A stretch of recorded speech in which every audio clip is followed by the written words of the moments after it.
नमस्कार दोस्तों इलेक्शन किसी भी देश में स्मूथली पावर चेंज करने का एक ज़रिया है, पर इराक में इसका ऑपोजिट हो रहा है।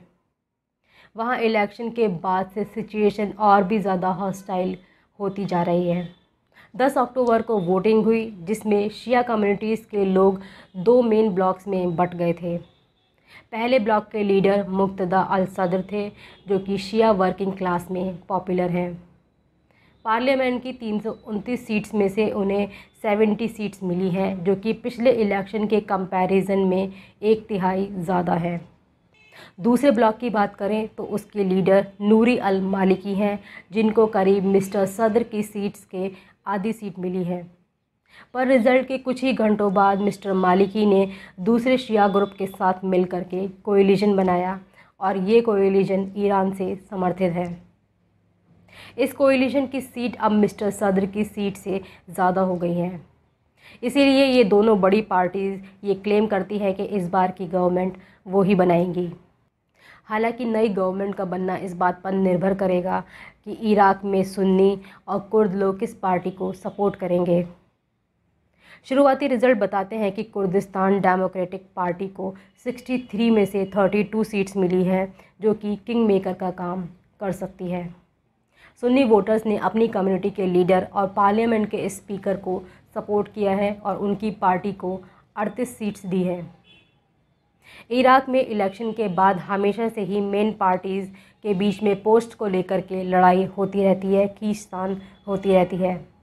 पर इस बार नेताओं के दल बदलने से पहले ही दोनों बड़े शिया ग्रुप आपस में वॉर तक की बात कर रहे हैं। अपनी विक्ट्री स्पीच में मिस्टर सद्र ने टीवी पर कहा कि वो प्रो ईरानियन ग्रुप को डिसआर्म करने का वादा करते हैं। उनका कहना है कि हथियार सिर्फ गवर्नमेंट के कंट्रोल में होने चाहिए। हालांकि वो इस बात को भूल गए कि ईरान की सबसे बड़ी प्राइवेट आर्मीज़ में से एक के हेड वो ही हैं। प्रो ईरानियन ग्रुप की बात करें तो फतह अलायंस को 14 सीट्स मिली हैं, जो कि पिछली बार की 48 सीट से काफ़ी कम है। कताइब उज़बिल्ला 31 सीट्स पे लड़ा था और उसको सिर्फ एक ही सीट मिली है।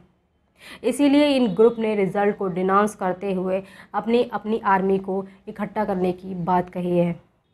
कुछ लोगों का मानना है कि ये सिर्फ दिखावा है, जबकि दूसरे लोगों का मानना है कि शायद ये सिचुएशन 2008 जैसी होने वाली है, जब मिस्टर मालिकी, जो कि उस टाइम पर प्राइम मिनिस्टर थे, उन्होंने मिस्टर सद्र की फोर्सेस को क्रश करने के लिए बसरा सिटी में ट्रूप्स भेजे थे। वहीं वेस्ट की ईरान के साथ टेंशन से भी ये सिचुएशन और भी ज़्यादा ख़राब हो रही है।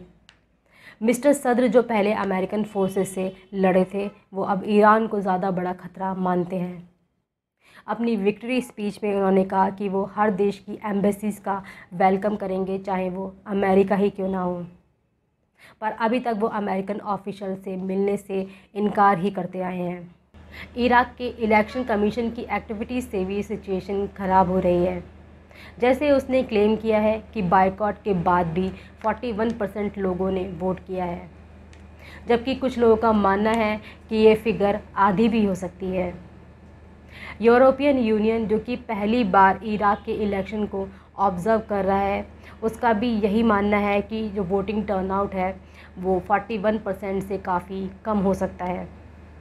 वोट डालने के कई दिनों बाद तक इलेक्शन कमीशन वेबसाइट पर रिज़ल्ट चेंज करता रहा, ये बोल करके कि काउंटिंग में प्रॉब्लम्स हो रही हैं। कुछ हार रहे कैंडिडेट्स और उनके फॉलोअर्स का मानना है कि इलेक्शन में गड़बड़ी हुई है और जिसकी वजह से वो प्रोटेस्ट कर रहे हैं।